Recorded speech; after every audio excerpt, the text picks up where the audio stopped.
Rhonda. Step to the front. Okay, step to the front. Come sit on the couch because we got some things to get into. We got some things to get into from episode 11 because these more mature couples, some of their spouses and partners, wilding out. And was that really Pat friend? Okay, was that really his friend? Now, make sure I hit that like, you subscribe, you hype up this video if you're watching on your mobile device. I'm your girl, Denise Brady, a licensed marriage and family therapist who works with a lot of couples. I work with a lot of individuals trying to heal from trauma and how that stuff impacts you as an adult from childhood in your marriages, in your relationships with yourself and other people. So I know some things.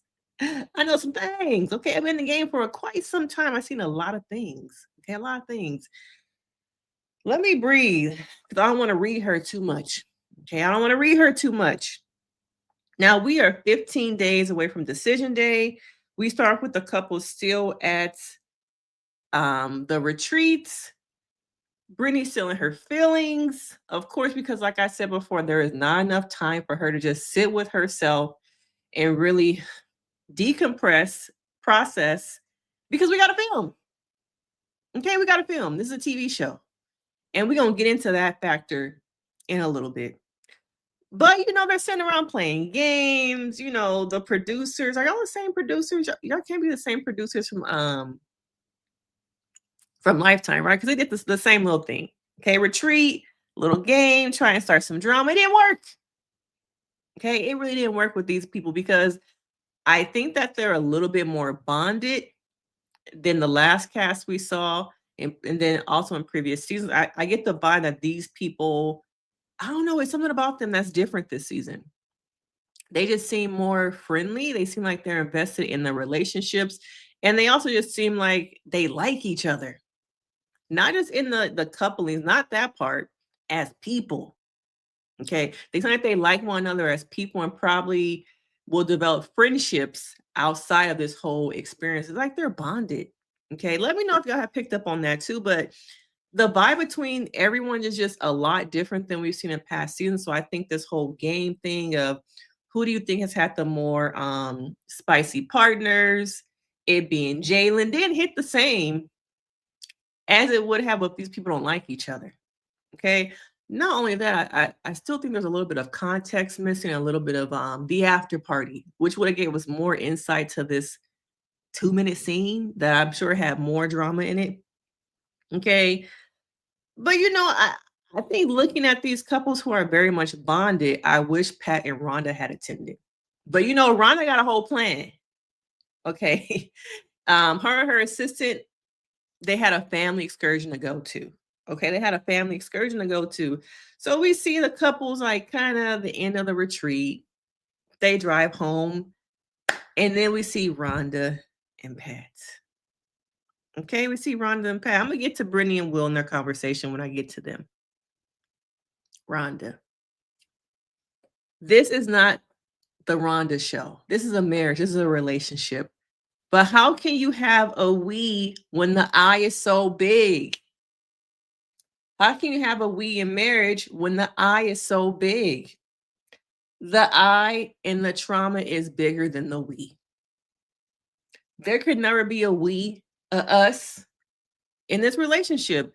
Now we see Rhonda once again bring up, how dare you surprise me?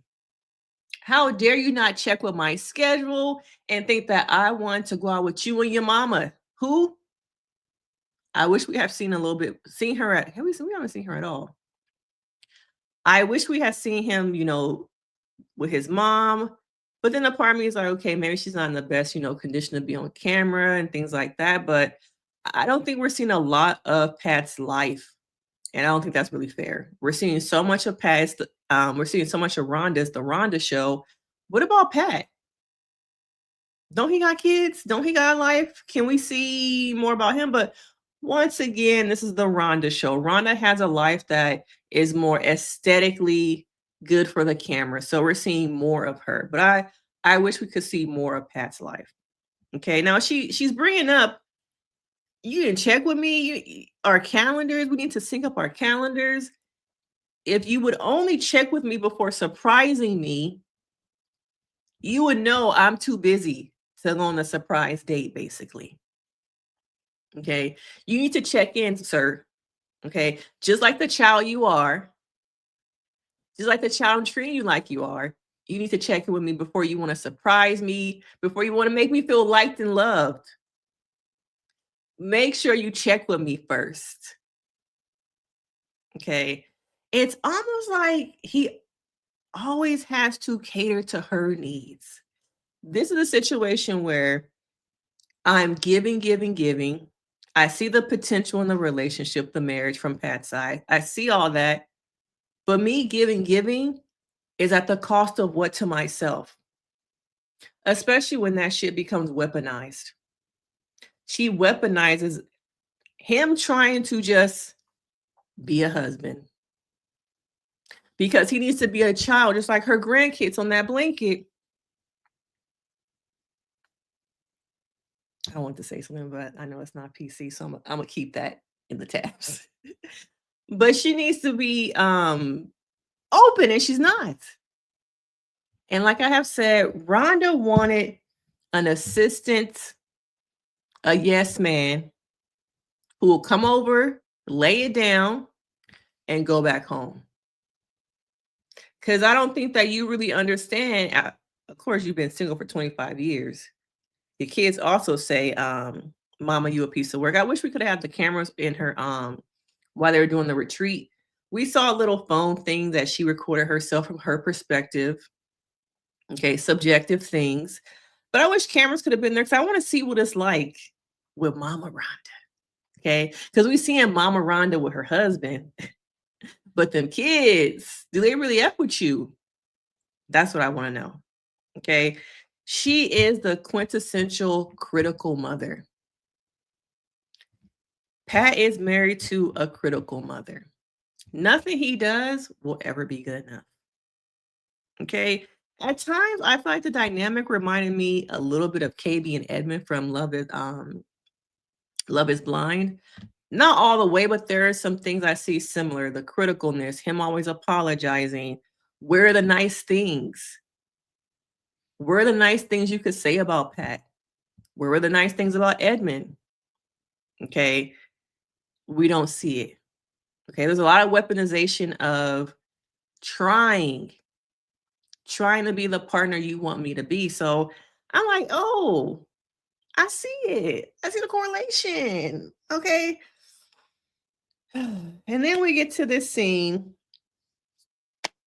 Pat meeting up with his friend. Pat, that ain't your friend. Now, this guy's supposed to have known Pat for what, 20 something years. He's his confidant. He knows Pat. And so Pat and him are having lunch. Miss Rhonda is supposed to show up and meet up with them. So I'm okay, this guy's going to be objective. Maybe side with his friend a little bit. Okay, maybe a little bit because I know you. And from what you're telling me, you sound hurt. You sound disappointed. You sound like you are not happy. So I'm here to be a friend to you because you my boy.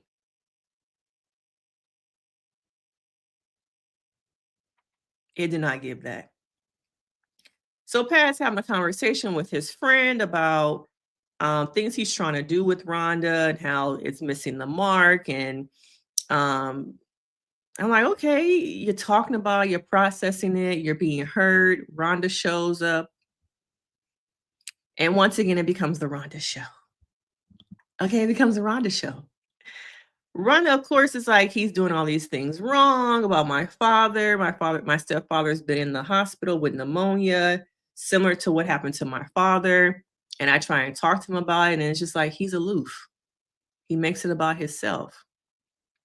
And the friend's like, yeah, you wrong for that, Pat. Pat, yeah, I see. Pat, come on, you not Pat, what's going on with you? You not doing what Rhonda need you to do. You not. I see, Pat. Yeah, you could have handled that a lot better. I'm like, whoa. Where do you find this friend at? I'm not supposed to feel worse. I'm not supposed to feel bad. But here I am sitting at this table from somebody I've been friends with for quite some time telling me Yeah, you wrong. I have to sit there for a second, like, wait a minute. Who friend are you? She quiet as his cat. I'm like, maybe he should have married Rhonda. Okay, I'm like, maybe he should have married Rhonda. Let me get my to-go plates. Okay, can we get the check in a box? I can go right down there to that office and annul this, and then you can go over there and date her. Okay, you can date her. Maybe I got it wrong. Y'all gonna let me know in the chat, but I don't feel like this is a friend. I feel like if anything, he was siding with Rhonda, who to me, it's an I and no we. Nothing this man will ever do is going to make her happy. And I feel like Rhonda is asking for more safety in the relationship, but Pat is the one who really needs safety. Safety and vulnerability without it being weaponized. Okay. Without it being weaponized. And he's feeling like a failure, and the friend to me is not bigging him up. And I think there's a way to do that objectively. Like, yeah, it seemed like you have made some mistakes, but you're really a good person. Don't let this experience think that you're not a good person and that you can't be someone's partner. Maybe this person isn't the right person for you, but you are not a bad person. Where was that? Where was that? Okay. Rhonda gets up and she walks away from the table out of nowhere, just upset. She's going into the bathroom and she's crying. Okay. And production's like, let's run after her. Let's chase her. Let's feed into it. And they do.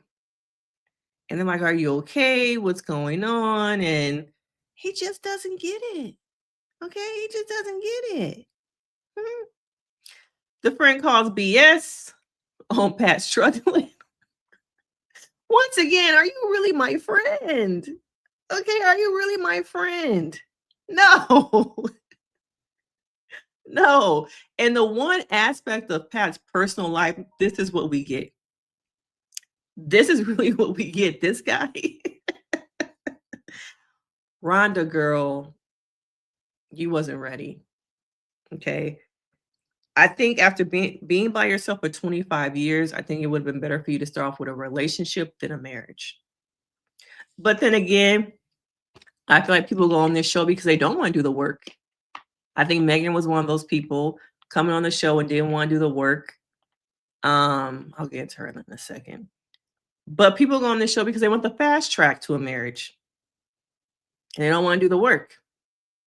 And I see she needs to do the work on herself before doing the work in a relationship. Because you have a lot of things going on.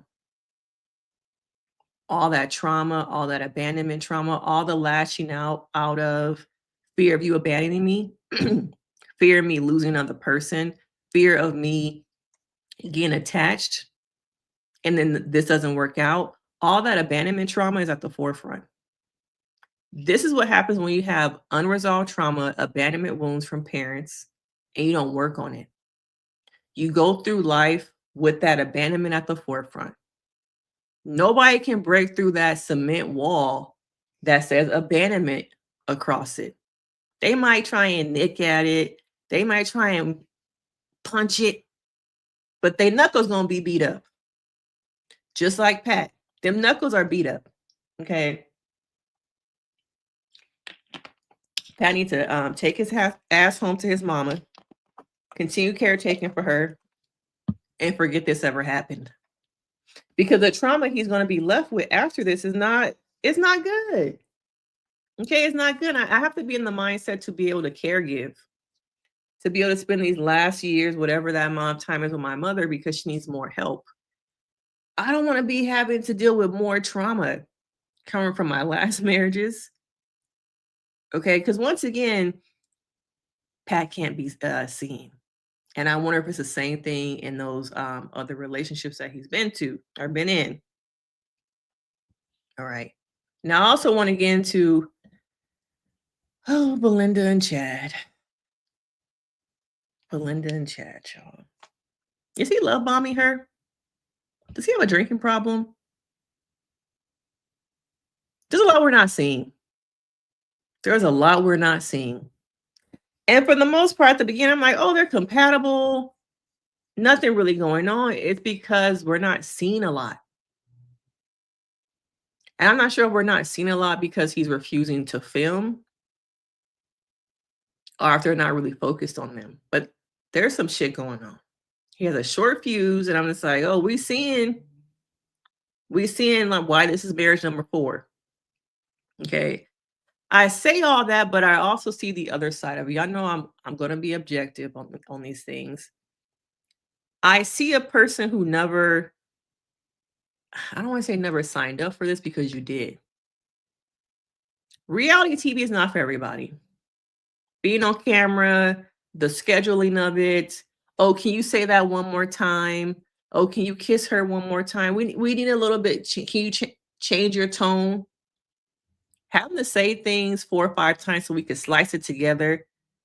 Can you just say it with a little bit? Like I've been on sets and I have to say things 10 times. Click this link. Well, can you say it a little bit like a little bit, change your tone a little bit? Click this link. No, a little bit more exciting. And be sure to click our link. Yeah, that, but do it one more time. This time, can you hold this? Or can you put your hands like this? Because we're gonna put like the link right here. So say it one more time. And click this link. Yep, can you lower? It's like, girl, I didn't set the line 10 times. So I get that perspective of you're over the TV thing, you're over the scheduling changes, you have businesses, you have business partners, and you have to keep rearranging your life. You want to just run away with Belinda. But are you trying to just quickly tie this shit up because you don't want her to see the real you? Okay. And he talks about being uncomfortable in the apartments. I kind of can understand that too. It doesn't feel like home. It's basically a hotel. You're ready to go back to the comfort of your home. You're not comfortable with this dog sleeping with you in the bed, having to wake up early to make sure you film, put your mic on. I do get that, but I think there's a better way to handle it, to discuss it, to, not make it seem like I'm trying to have control over everything, including you, baby. Okay. After this dinner right here, we're done, he says. She said, we done. In her very patient way, Chad, I get that you're done. But what does that really mean? Done with the show? Done with production? What do you mean by done? Because you can't speak for me. I'm okay with this. And you are kind of make me want to take a step back by the way you're acting. Well, baby, I just love you. Girl, you the best thing that ever happened to me. I know we signed up for this. I know these cameras are here, but I love you. Yes, Chad, but we agreed to this. We have to finish. I get you love me, but your attitude is kind of make me want to take a step back. This is not really okay. And so I'm just like, what are we not saying? I need the after party because there's more to this relationship than they're showing us. I think Pat is used to having control. He's very rigid. He's an older man. He's a veteran. I wonder if some of the structure here, if some of the rigidness of the show is retriggering. Okay. Retriggering maybe from his time in the military, having to be on that strict schedule. I left the military because I don't want to be controlled. I want to be in control of my life. And right now, I feel like other people are controlling my life, and I don't like that. So I think this whole experience, as much as he found Belinda, he might be loving bombing her. Um, it's re-traumatizing to like what I left. I don't want to be controlled. And I feel like I'm in an environment where I have no control and I'm done. Like you can continue to film based off the schedule they sent us today. I'm gonna follow that schedule. Now they can't come around and email me saying the times have changed. We need you to be here instead at this time. I'm not doing that no more. And to me, those are the things we don't talk about with these reality shows, the rigid schedules, the things that change. Everyone's like, how come this person is blowing up? How come they're in a bad mood? The production schedule is pretty intense. The production team has a plan. They have a call sheet. When catering gonna be here, when we gonna take a break. I didn't see them call sheets because I've been part of call sheets. Okay. It's very strict.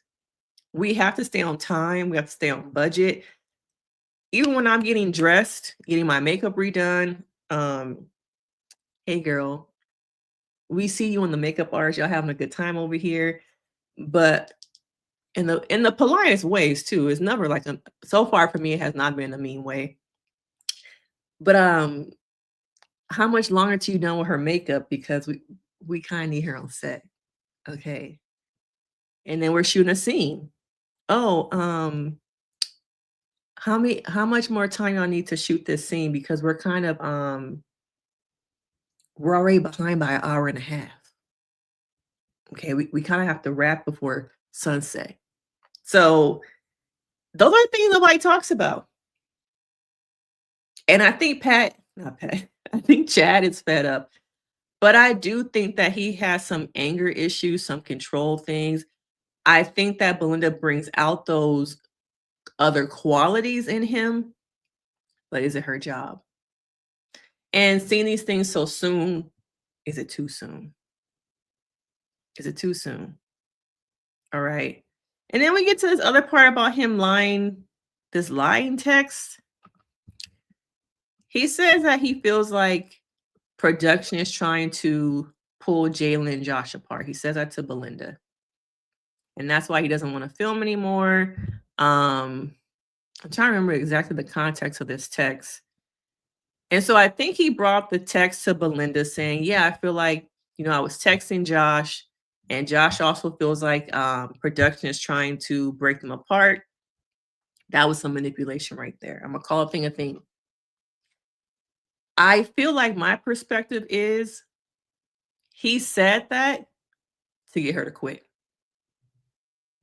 That hopefully me pulling on your heartstrings about your daughter will get you like, oh, I can't do this. They trying to mess up my daughter, have her be unhappy, try to create drama for them on the show.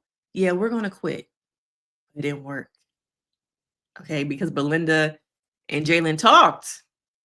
And Jalen's like, I saw the text and that was not what it was about. Like, I didn't see anything about production or anything like that. I was like, oh, your plan, Chad, did not work. Okay, your plan did not work. All right. But I think that, we're seeing some red flags. Okay, we're seeing some red flags, not yellow. Is it time to run? Or could these things be worked on? Is it that potentially after the show, things will normalize, the cameras won't be there, you can kind of get the real chat, but will it be too late at that point? Will it be too late? Okay. Now, we really didn't see much of Derek and Megan. Derek is playing house. He's enjoying kind of fatherhood or potential fatherhood. He has gone straight into being a daddy. Okay. Preparing, let's practice, let's babysit some kids. And then they babysitting their friends' kids, and they give the kids pop rocks. Them little poppers that you can just throw and have them pop when they hit the ground, like as a parent. Y'all couldn't just watch TV, draw, paint. Whose idea was it to get the poppers? But it does seem like their relationship has kind of woosawed. I do think that exhausting part of Megan's still in there. Okay. And it will come out along with them pregnancy emotions. I've been pregnant a couple times. You're going to be mad at nothing a lot of times because you're tired. You're over it. So even though things are good right now, how long will it last? He's really eager to be a father. Is she eager to be a mom? I don't think she's eager, but I think she's like, okay, yeah, we're gonna be parents. Let's figure it out. It's kind of her attitude. I don't really get the same like, let's jump into the pool. Let's jump into the cold plunge. Now, did she do that cold plunge after she found she was pregnant? I can't remember the timeline on that one. Okay, but nothing too much on them. Okay, nothing too much on them. Now, I also want to talk a little bit about Brittany and Will. Their relationship seems to be settling in a little bit more. Okay, a little bit more. You're seeing they had a conversation after dinner about vulnerability. He's learning her, y'all. Y'all will not let this man learn. Okay, just as Brittany is learning him. I see so many bad things about Brittany, like videos just about Brittany and how her anxious attachment style. I do get those things. I get it. But I don't see people talking enough about them just learning how to be with one another. There's not enough time right now. We're filming. I'm traveling. Will is still traveling for work, and they're still making it work. We've seen in other seasons, I believe it was Nashville, where the guy was always traveling and the girl was pissed off that he had to travel during the experience. But she like, baby, even if you get on the plane, I still love you. And we see Will also say, I love you. See, y'all ain't give him a chance. Y'all so quick to write off a black man. Okay, y'all so quick. All right. But I think he just, they meet up with his mother for his birthday. And I think he mentions about reaching a plateau, an emotional plateau. And the mom even says that he can get very quiet and that he's a private person. Once again, the production of it all, I get people sign up for this stuff, but you have an idea of what it's going to be like compared to when you actually get on the show. So I have enjoyed seeing them have those vulnerable conversations, him pulling her in, him realizing I just need to make her feel physically loved, give her words of affirmation. But this is another couple where I feel like there's conversations happening off screen that we could see that got them to this point. Similar with Derek and Megan, I think there have been conversations that we did not see that got them to a better place, which is why we need the after party or some type of thing. Okay, some type of thing. All right.